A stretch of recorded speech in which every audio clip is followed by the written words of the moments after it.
and welcome to another segment of Who We Are and What We Do. I'm Stephanie Mason, Township Manager, and with me today are representatives from our Code Enforcement Department. Sinclair Salisbury, Director of Code Enforcement, and Rick Schea, Township Fire Marshal. Welcome, and thank you for being here today. Thank you, Stephanie. Sinclair, we'll start with you. Tell us a little bit about the Code Enforcement Department and what role it plays in the Township. Well, the Code Enforcement Department is basically here to protect the health, welfare, and development of the Township, to make sure that the codes that have been put into place or enacted by the elected representatives of the residents are followed, and if necessary, to provide details on how they can be applied for a variance if necessary. Excellent. And Rick, the role of the Fire Marshal. What role does the Fire Marshal's office play in the Township? The roles of Fire Marshal for the Township are fire investigations, special events, burn ordinance, permits, and any other concerns that need to assist with zoning. Thank you. Sinclair, Rick mentioned the word zoning. Can you tell a little bit about the zoning ordinance that the Township has? Right. Well, zoning is basically the how the Township is divided up into different areas, maybe residential and commercial, and the permitted uses in those different zoning districts. And we can provide that information if anyone comes in, or more usefully, all the zoning information can be accessed from the Township website, which is doylestownpa.org, and the Township Code is an online service, and Chapter 175 is all the zoning information. Excellent. Rick, the Fire Marshal's office does fire safety inspections. Can you tell the viewers how that process works? Fire safety inspections are for commercial businesses throughout the Township, and ranging anywhere from the small storefront all the way up to the college and the hospital. They are inspected on a yearly basis so that the safety of the occupants and the residents that enter those places are secure. Mm-hmm. Right.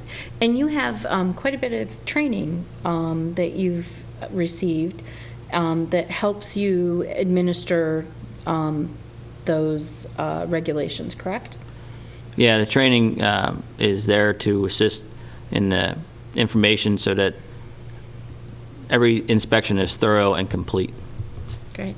And Sinclair, you too have an immense amount of training, both as our building official and our deputy zoning officer and our emergency management coordinators as well. Can you explain a little bit about those different roles and how you assist the Township when you're wearing those different hats? Right. Well, the Code Enforcement Department, we try and run very efficiently, and we do wear several hats during the day. One is the zoning, where we provide information and issue permits for residents or contractors that are property owners within the Township that are hoping to do different things permitted by the code. Under the building permits that we issue, that's construction permits, which once the zoning has been approved, then we assist them with the technical permits to construct items in the Township. And then thirdly, the Code Enforcement Office also is the Emergency Management Office. And Rick here is the Deputy Emergency Management Coordinator. And yes, both of us are fully qualified, and we do continual education training to make sure that we provide the best service to the residents of the Township. Excellent. Rick, can you tell of an experience that we had where we had to utilize the services of our emergency management? We utilize those emergency management services during most every storm we have. We do make sure that the Township residents have access to the roadways. Also, if there is any emergencies and power shut off, that we can try to assist getting those powers turned back on. Excellent. So we work closely with the utility companies, such as Pico, Comcast, Verizon, when we have outages. Also, Sinclair, when residents are looking to perhaps develop their property, build a new house, put an addition on, what is the process that they will need to do? What information would they need to gather and provide to the Code Enforcement Department? Well, initially, when we see property owners coming in to develop their property, we look at the zoning first, basically to see what is the use they wish to do on that property. If it's residential, then they'll be looking to build maybe a single-family home. But there are a lot of engineering requirements, so we may advise them to, once we've decided that they can do this project, most likely, to see some of the specialists, which will provide them with the stormwater and the impervious coverage and the grading plans of the property to show that the development is basically not going to impact the neighbors in any negative way. Great. And all of the information our residents can find online, correct? Correct. Yes. And once they come in for their permits, how many permits do we typically issue in a given year? The code department issues approximately 650 permits a year. And those permits range from? They can range from the simplest thing like a fence permit to a new retirement community building. So it ranges the full gamut of construction. Right. And Rick, when you're doing fire safety inspections, how many of those do you typically do in a given year? How many businesses are inspected? We have 450 businesses or so in the township, and I try to inspect them every year. But due to the limitations of the amount of businesses and the time frame, I try to get through 250 of those a year. Quite a number, but very important for the public safety. Correct. Sinclair, can you talk a little bit about the various aspects of when a resident has a problem and isn't able to meet the requirements of either the building code or the zoning? Right. Well, the township has its township code, which is the, if you like, the rules and regulations for the township, which have been formulated by their elected representatives. And if a resident is unable to meet those, say a setback, which is basically how far are you going to build, say, an addition from the property line, if they're unable to meet that, we try and talk to them, advise them on ways they may be able to comply with the project. But if they're unable to, of course, there's an appeal process, and the appeal process is called the Zoning Hearing Board for any construction activity that isn't able to comply with the township regulations. So we would assist the resident or the property owner in the correct way to apply to the Zoning Hearing Board. And how many people serve on the Zoning Hearing Board? There are 3 members of the Zoning Hearing Board plus an attorney, and anyone that's interested to see how the Zoning Hearing Board works, I'd advise them again to look at the township website, doylestownpa.org, and under the Code Enforcement Department, they'll see a link to the Zoning Hearing Board. And the Zoning Hearing Board is a quasi-judicial board, and so their proceedings have a stenographer. They're quite complex.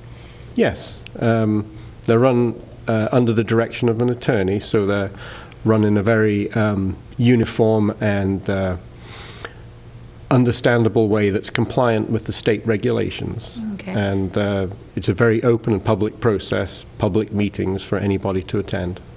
And if a resident and their architect or contractor are unable to meet the building codes, and can you tell a little bit about the type of building codes that we follow?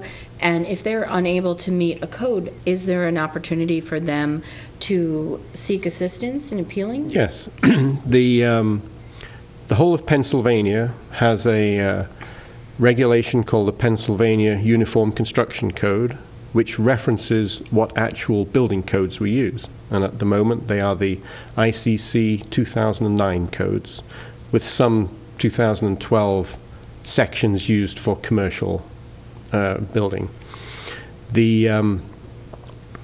What was the rest of your question, Stephanie? The rest of my question was if a resident or their contractor are unable to meet Sure. that. Is there, we have a board Yes. here that can assist them, correct? The same with zoning. There is a building codes appeal board. So if somebody feels they can't meet the technical requirements for construction, they can appeal to the building codes appeal board. But however, that board is not allowed to approve any different construction. The appeal has to show how they can meet the requirement, but in a different way. Very interesting. Rick, is there something similar on the fire safety inspection? When you go out and complete a fire and safety inspection, what things are you looking for, and how does a business comply, say if something's amiss? One of the big things I'm looking for on business inspections are that all the emergency lights and exit lights are working, that the fire extinguishers are up to date, and that the sprinkler or fire alarm systems are annually inspected. I always work with the companies as best as I can to get that done in a timely manner, and we always work with them to get them the information they need so they can get the inspections done. Excellent, excellent. Can you just explain a little bit in terms of the emergency management role that we cover here in the township? Can you talk a little bit about things residents should do in terms of when there's an emergency? Right. Well, the emergency management department, we have a plan. And again, interested residents should look at the township website, where we have an emergency management page which actually describes the elements of the plan and shows how the township would respond in an emergency. But of course, the really important thing to realize is that in a real emergency, the resources of emergency services and public works type departments is very limited. And the state expectation is that residents prepare themselves for an emergency for at least 4 days. So in other words, we do have a link to resources for the residents and interested parties to see what type of preparations you should have in place to protect yourself and your family in an emergency for that initial period. And can one of you explain what one of those preparations might be? I've heard the term to-go bag or staying in place. And is there a county registry that they can link to get information and alerts as well?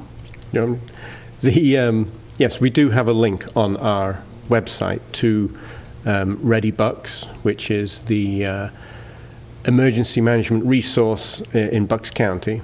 And that will give you a description of the type of items that you should have in a to-go bag.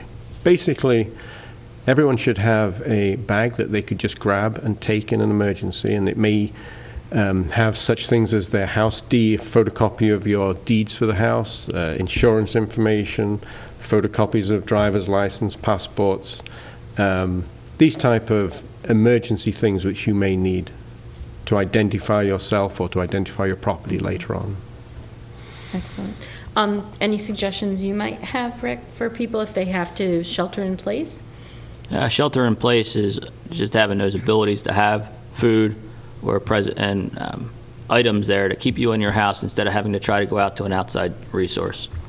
Be able to at least sustain yourself for a period of time so that you're not going out on the roads, trying to drive in unsafe weather, or maybe get into a situation that you don't want to be in. So flashlights, batteries, a portable radio if it's doable, Correct, yeah. things like that, food, water. Excellent.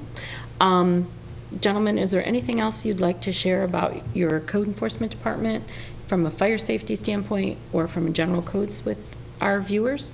Well, I would recommend everybody that's watching this little interview to actually go to the township website, doylestownpa.org, and to just see what resources we have there, because maybe the question that you were thinking of or wondering the answer to, it might well be on the website. And we do have quite full information on various or within various guidelines that will show different applications if you wish to put up an accessory building, a swimming pool, or install an emergency generator at your house, plus a lot more information.